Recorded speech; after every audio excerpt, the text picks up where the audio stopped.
پتمہ ہفتہ پہ یم حالات واقعات اس وچ شاید آز تام وچمت اس وچ کہ کۭژاہ اذیت کوتاہ تکلیف کوتاہ مصیبت کور سامنہ یتکیو لوکو تاکہ لٹہ بیٚیہِ زٕ ایٹمی طاقت گئی اکھ أکِس نبرد آزما کھڑا ایٹمی جنگ کس دہانس تام واچے اگرچہ پور جنگ گو نہ الحمدللہ مگر تھوڑا بہت اس وچ کہ ایل او سی یس پہ بارڈرن پہ خاص کر جموں کشمیرس مز یم سن حد متارکہ لائن آف ایکچوئل کنٹرول آر پار یم لوک روزان کت کن گئی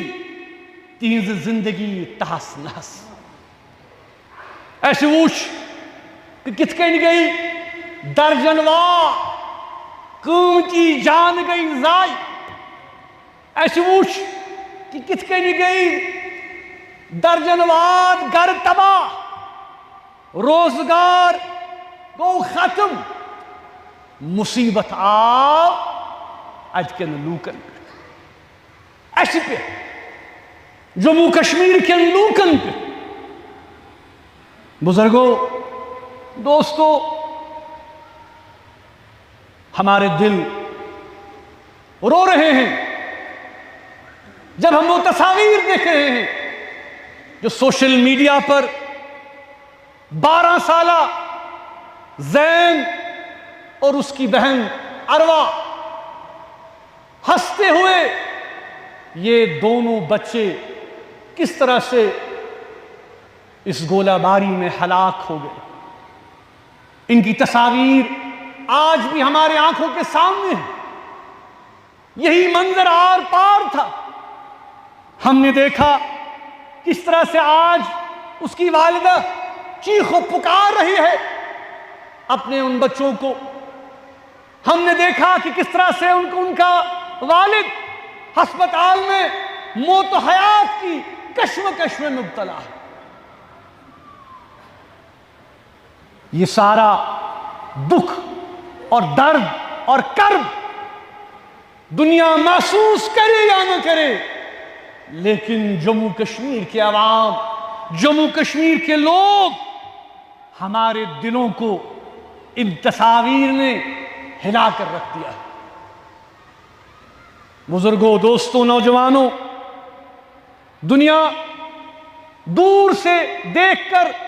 تبصرے کر رہی ہے تماشائی کی طرح دیکھ رہی ہے اور یہ کہا جا رہا ہے کہ جموں کشمیر ایک ایٹمی فلیش پوائنٹ بن گیا ہے کبھی بھی جنگ اٹھ سکتی ہے کبھی بھی معاملہ جو ہے ہاتھ سے نکل جا سکتا ہے دنیا کے لیے یہ ایک علاقائی یا ایک ٹیریٹوریل ایشو ہوگا میں یہاں تک بھی کہوں گا کہ ہندوستان اور پاکستان کے لیے شاید یہ ایک ٹیریٹوریل ایشو ہوگا ایک زمینی مسئلہ ہوگا ایک زمینی تنازع ہوگا لیکن جموں کشمیر کے لوگوں کے لیے جو روز اول سے اس تنازع کو جھیل رہے ہیں یہ ایک ایسا ناسور ہے جو ختم ہونے کا نام ہی نہیں لے رہا بزرگوں آخر کب تک ہم اس انپریڈکٹیبل سچویشن میں اس غیر یقینی صورتحال میں رہیں گے ہر کوئی کشمیر کے بارے میں بات کر رہا ہے لیکن کشمیریوں کی کوئی بات نہیں کر رہا ان سے نہیں پوچھا جا رہا جموں کشمیر کے لوگوں سے نہیں پوچھا جا رہا جو یہاں رہتے ہیں کہ وہ کیا چاہتے ہیں ان کے خواب کیا ہیں ان کے آئندہ نسلوں کے لیے امنگیں کیا ہیں، امیدیں کیا ہیں؟ کیا ہم کبھی سکون دیکھ پائیں گے؟ کیا ہم کبھی امن دیکھ پائیں گے؟ کیا ہمارے زخم کبھی بھریں گے؟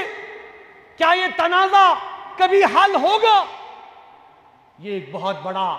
سوال پیدا ہو گیا ہے۔ ایک ہر ایسے واقعہ کے بعد ہم دیکھتے ہیں کہ مسئلہ اور پیچیدہ ہو گیا ہے۔ فوجی برتری دکھانے کی جو پالیسی ہے وہ صرف اور صرف تباہی لا سکتی ہے،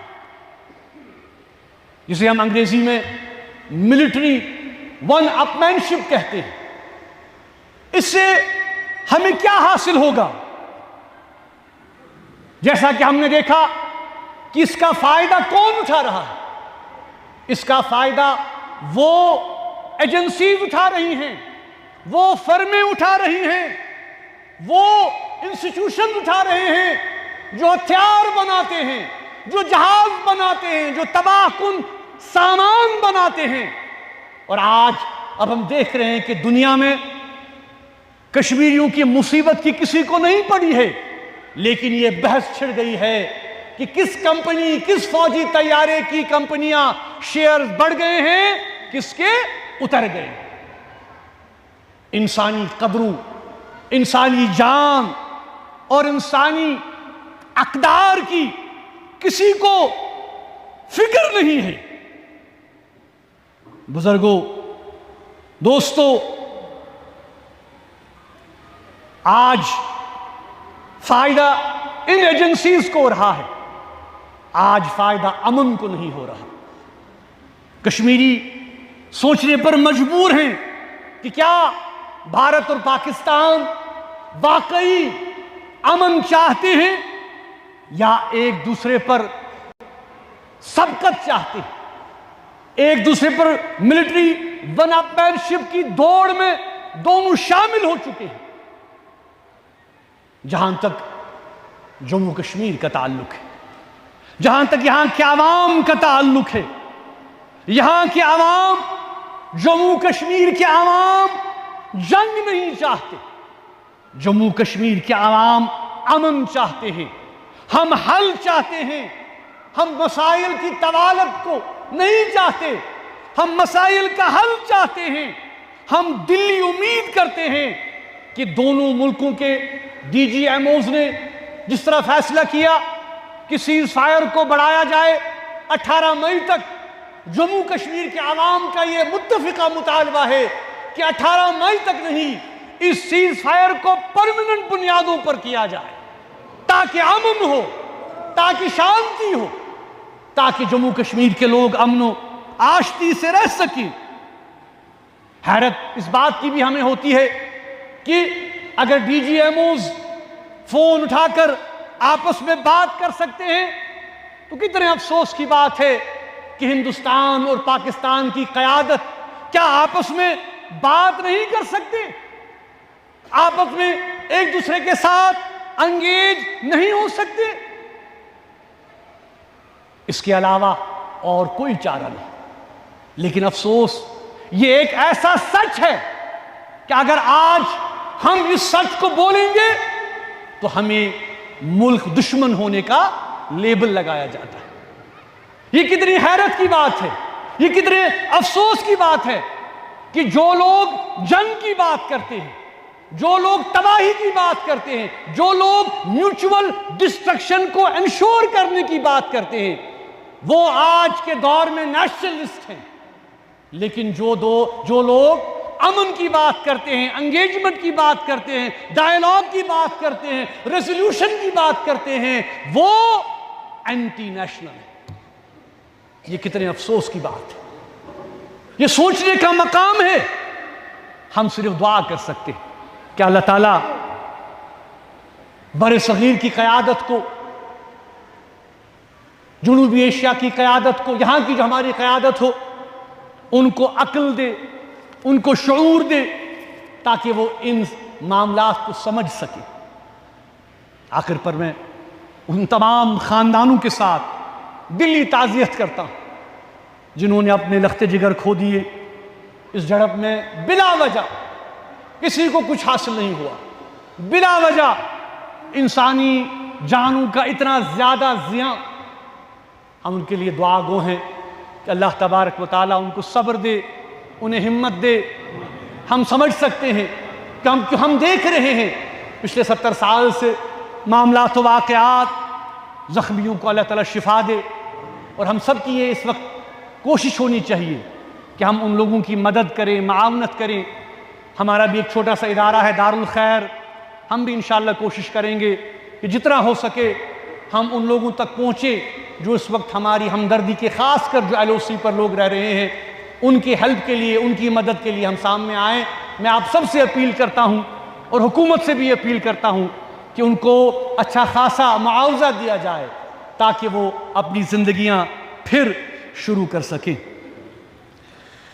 میں یہ بھی کہنا چاہتا ہوں کہ جیسا کہ آپ کو پتہ ہے کہ جموں کشمیر عوامی ایکشن کمیٹی پر پابندی عائد کر دی گئی ہے، اور ہم نے یہ فیصلہ کیا ہے کہ ہم اس کو اپنے طور سے، سیاسی طور سے اس مسئلے کو، اس پر جو ہمارا نقطۂ نظر ہے، ہم اپنے طریقے سے اس کو چیلنج کریں گے، کیونکہ ہمیں قطعاً یہ منظور نہیں ہے کہ جو الزامات جموں کشمیر عوامی مجلس عمل پر ایکشن کمیٹی پر لگائے گئے ہیں، اس کی قیادت پر لگائے گئے ہیں۔ میں نے پچھلی بار بھی کہا کہ جموں کشمیر عوامی ایکشن کمیٹی کی تاریخ بالکل عیاں ہے، اور ہم ان تمام الزامات کو مسترد کرتے ہیں جو کہ ہم پر لگائے گئے ہیں۔ اس حوالے سے جموں کشمیر عوامی ایکشن کمیٹی جو بھی طریقہ کار وضع کرے گی تو اس کے حوالے سے میں آپ کو آگاہ کرتا رہوں گا۔